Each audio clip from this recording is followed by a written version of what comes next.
வீட்ல கற்றாழை இருக்கா? அப்ப இந்த பதிவை தவறாமல் பார்க்கவும். அந்த காலத்துல இருந்தே கற்றாழை செடியை வீட்டில் வளர்க்கக்கூடாது அப்படின்னு முன்னோர்கள் சொல்லுவாங்க. முன்னோர்கள்லாம் சில காரியங்கள் இல்லாமல் எதையும் சொல்வதில்லை. அப்படி எதனால அதை சொன்னாங்க, ஏன் வளர்க்கக்கூடாது, அந்த கற்றாழையில் இருக்கக்கூடிய மர்மம் என்ன, அந்த கற்றாழை செடியை வீட்டில் வளர்க்கலாமா அப்படிங்கிறத பற்றி இந்த பதிவில் பார்க்கலாம். இந்த கற்றாழை செடியை ஏன் வளர்க்கக்கூடாது அப்படிங்கிறத பார்க்கறதுக்கு முன்னாடி அந்த கற்றாழை செடியில் இருக்கக்கூடிய நற்குணங்கள் எவ்வளவு இருக்குது, ஆரோக்கிய ரீதியாகவும் மருத்துவ ரீதியாகவும் அதிகம் பயன்படுத்தப்படுவ இந்த கற்றாழையில் நன்மை தரும் மூலக்கூறுகள் அதிகம் இருக்குது. அது என்னென்ன அப்படிங்கிறத நம்ம பார்க்கலாம். இந்த கற்றாழை செடி வளர்க்குறோம் அப்படின்னா மரங்களுக்கு கீழெல்லாம் இப்போ நம்ம நட்டு வைப்போம். ஏன் அப்படின்னு தெரியுமா?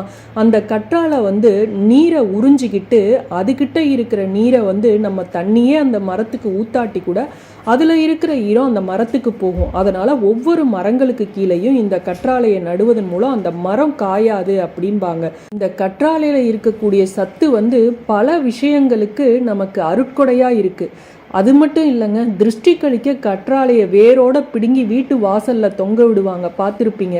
இந்த கற்றாழையில எதிர்மறை சக்திகளையும் துஷ்ட சக்திகளையும் ஈர்க்கக்கூடிய தன்மை உண்டு அப்படின்னு ஆன்மீகத்துல நம்பப்படுகிறது. அதனாலதான் வீட்டு வாசல்ல கற்றாழையை தொங்க விடுவாங்க. அது நீண்ட நாட்கள் காற்றை மட்டுமே உட்கொண்டு அப்படியே இருக்கிறதையும் பார்க்க முடியும். கற்றாழையை தொங்க விடுறீங்க, அது வாடி போச்சு அப்படின்னா அந்த வீட்டில் துஷ்ட சக்தி கண் திருஷ்டி இருக்கிறத புரிஞ்சுக்கலாம். அதே போல தான் அந்த ஆகாச கருடன் கிழங்கு இருக்குல்ல, அதையும் அப்படியே தொங்க விடுவாங்க. ஆகாச கருடன் கிழங்கும் பச்சை பசேலன்னு அப்படியே வேர்விட துவங்கும். அது இல்லாமல் வாடி போச்சின்னு வச்சுக்கோங்க, அங்கே துஷ்ட சக்திகள்லாம் இருப்பதா சொல்லுவாங்க. கற்றாழையில் விஷத்தன்மை இருக்குது, அதில் முட்கள் அதிகமாக இருக்கும். அதனால் இந்த கைக்கு எட்டாத மாதிரி இதை வீட்டு வாசல் முன்னாடி கட்டுனீங்க அப்படின்னா நல்லா மேலே அப்படி கட்டுங்க. இதனால் திருஷ்டி கழிகிறதோட அசுத்த காற்றையும் அது ஈர்த்து வைத்து கொண்டு சுத்தமான காற்றை கொடுக்க உதவும். கற்றாழையை ஒரு காயக்கற்ப மூலிகைன்னு சொல்லலாம். கற்றாழை பொடியை முறையாக நம்ம சாப்பிட்டு வந்தோம்னா எப்பவுமே இளமையாக உடல் வன்மையோடு வாழலாம் அப்படின்னு சொல்லுவாங்க. பொதுவாக கற்றாழை எல்லாருக்குமே தெரிஞ்சது தான், உடல் சூட்டை தணிச்சு உடலுக்கு வலிமை தருவது அப்படின்னு சொல்லுவாங்க.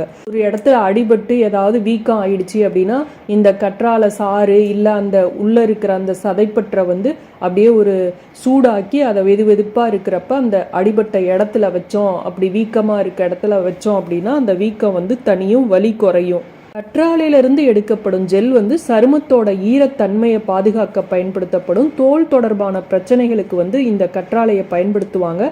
பொழிவான சருமத்தை பெறணும் அப்படின்னா அடர்த்தியான கூந்தலுக்கும் இந்த கற்றாழையை உபயோகிக்கலாம். நிறைய கற்றாழையிலிருந்து கிடைக்கக்கூடிய ஜெல்லாம் இருக்குது, ஆலோவேரா ஜெல்னு சொல்லுவாங்க, யூஸ் பண்ணுவாங்க. கற்றாழையில் calcium, chlorine, sodium, potassium, magnesium, vitamin A, vitamin B1, vitamin B2, uric அமிலம், இது மாதிரி ஏகப்பட்ட சத்துக்கள் நிறைந்துள்ளது. இவ்வளவு சத்துக்கள் உள்ள இந்த கற்றாழையை ஏன் வீட்டு வாசல்ல நம்ம வளர்க்கக்கூடாது அப்படின்னு சொல்றாங்கன்னா அதற்கு காரணத்தை பார்ப்போம். அது எதனால அப்படின்னா, ஒரு கற்றாழை செடியை நட்டு வச்சோம் ஒரு மரத்துக்கு கீழேன்னா அது இன்னொரு செடியா வேர்விட ஆரம்பிக்குது இல்லையா, அப்ப அருகருக நிறைய புதர் போல வளர துவங்கிடும்.